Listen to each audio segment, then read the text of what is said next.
السلام علیکم۔ آپ دیکھ رہے ہیں ڈاکٹر محمد طلحہ کا یوٹیوب چینل۔ آپ کو بہت بہت خوش آمدید۔ میں ہوں ڈاکٹر محمد طلحہ۔ آج کے ولاگ میں، آج کے یوٹیوب کے اس ویڈیو میں آپ کو بتانا چاہوں گا نبی علیہ الصلوۃ والسلام کی معراج۔ کل 27 رجب المرجب کی رات تھی اور شب اسراء اور شب معراج النبی صلی اللہ علیہ وآلہ وسلم تھا، 1444 ہجری۔ یعنی نبی علیہ الصلوۃ والسلام کو کم و بیش 1444 سال ہو گئے ہیں جب نبی علیہ الصلوۃ والسلام نے اللہ تبارک و تعالیٰ کے حکم سے اسراء اور معراج فرمائی تھی۔ نبی صلی اللہ علیہ وآلہ وسلم کے معجزات میں سے یہ ایک بہت بڑا معجزہ ہے۔ بہت کم شان والے، بلکہ نبی علیہ الصلوۃ والسلام ہمارے ماں باپ، ہمارے آل اولاد، ہمارا مال، ہم سب خود، ہماری جان، ہم سب کچھ، ہمارا سب کچھ نبی علیہ الصلوۃ والسلام پر قربان، محمد و آل محمد پر بے شمار درود و سلام۔ نبی صلی اللہ علیہ وآلہ وسلم واحد پیغمبر اور نبی ہیں جن کو اللہ تبارک و تعالیٰ نے معراج فرمائی۔ قرآن شریف کے اندر بھی 2 صورتوں میں اس کا ذکر ملتا ہے، سورہ اسراء یا سورہ بنی اسرائیل کے اندر، اور اس کے علاوہ سورہ نجم کے اندر۔ وہ پورا ایک واقعہ، چیپٹر، ہر چیز اس کے اندر موجود ہے۔ نبی صلی اللہ علیہ وآلہ وسلم کی معراج کا جو سبق ہم نے لیا ہے، اللہ تبارک و تعالیٰ کے نے جو معجزات نبی صلی اللہ علیہ وآلہ وسلم کو عطا فرمائے، ان میں سے ایک بہت اہم اور بہت بڑا یہ معجزہ ہے۔ اس کا جو سبق ہمیں ملتا ہے وہ کیا ملتا ہے؟ اس کو علامہ اقبال نے بڑے پیارے انداز میں فرمایا ہے، سبق دے رہا ہے معراج مصطفیٰ صلی اللہ علیہ وآلہ وسلم یہ مجھے، عالم بشریت کی زد میں ہے گردوں۔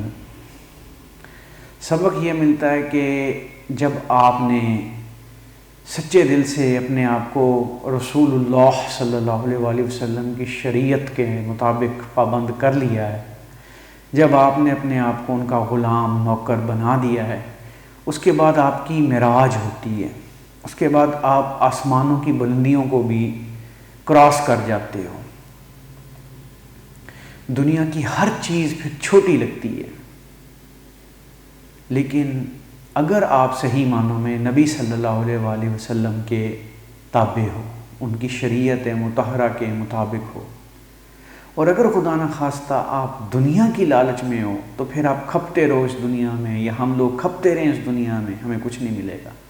ہماری معراج نبی صلی اللہ علیہ وآلہ وسلم کے اتباع میں ہے۔ دوسرا سبق ہمیں معراج نبی صلی اللہ علیہ وآلہ وسلم سے کیا ملتا ہے؟ دوسرا سبق ہمیں یہ ملتا ہے کہ اللہ تبارک و تعالیٰ نے ہر مخلوق کو جو اللہ تبارک و تعالیٰ نے پیدا فرمائی، ناری، نوری، جنات، انس، ان سب میں اللہ تبارک و تعالیٰ نے اس مخلوق کو وہ مقام اور مرتبہ اور بلندی عطا فرما دی، معراج عطا فرما دی جو نبی صلی اللہ علیہ وآلہ وسلم ہے۔ آپ اللہ تبارک و تعالیٰ کی بہترین مخلوقات میں بھی سب سے افضل ہیں، سب سے احسن ہیں، سب سے اکرم ہیں۔ اللہ تبارک و تعالیٰ نے معراج النبی صلی اللہ علیہ وآلہ وسلم کے موقع پر اپنے پاس بلا کر اس امت کو کچھ تحفے تحائف دیے۔ ان میں جو سر فہرست تحفہ ہے وہ نماز پنجگانہ ہے۔ ہم سب کو اس کا اہتمام کرنا چاہیے۔ ہمیں نماز قائم کرنی چاہیے، ادا نہیں، قائم کرنی چاہیے۔ ادا کا مطلب ہے کہ نماز ادا کی، الفاظ پڑھے، سلام پھیرا، اس کے بعد جو کرنا ہے کیا۔ قائم کرنے کا مطلب یہ ہے کہ جیسے اللہ تبارک و تعالیٰ اللہ تبارک و تعالیٰ کے سے ڈرتے ہوئے اس کے سامنے تابع فرمان نماز کی حالت میں تھے، عام زندگی میں بھی ایسے ہونا ہے۔ اسی طریقے سے اللہ تبارک و تعالیٰ کے احکامات ماننے ہیں جیسے نماز میں مان رہے تھے۔ اس کے بعد اللہ تبارک و تعالیٰ نے معراج النبی صلی اللہ علیہ وآلہ وسلم میں نبی صلی اللہ علیہ وآلہ وسلم کو مخلوقات میں افضلیت عطا فرما دی، نبی صلی اللہ علیہ وآلہ وسلم کو سب سے اکرم بنا دیا۔ اس کے بعد اسراء کے موقع پر اللہ تبارک و تعالیٰ نے نبی صلی اللہ علیہ وآلہ وسلم کو امام انبیاء بنا دیا، امام الانبیاء بنا دیا۔ اس کے بعد کے سبق یہ ہیں کہ وقت وہیں پہ ٹھہرا رہا، E=mc² کی تھیوری آ گئی، لیکن اس وقت نبی صلی اللہ علیہ وآلہ وسلم کے پیارے دوست سیدنا ابو بکر صدیق رضی اللہ تعالیٰ عنہ نے تصدیق کر دی اس واقعہ کی۔ اللہ تبارک و تعالیٰ ہمیں صحیح معنوں میں نبی صلی اللہ علیہ وآلہ وسلم کی شریعت مطہرہ کا پابند بنائے، شریعت مطہرہ پر چلنے والا بنائے، اور نبی صلی اللہ علیہ وآلہ وسلم کا سچے دل سے ہمیں عشق نصیب فرمائے، اور ان کا سچے دل سے ہمیں اتباع کرنا نصیب فرمائے۔ السلام علیکم۔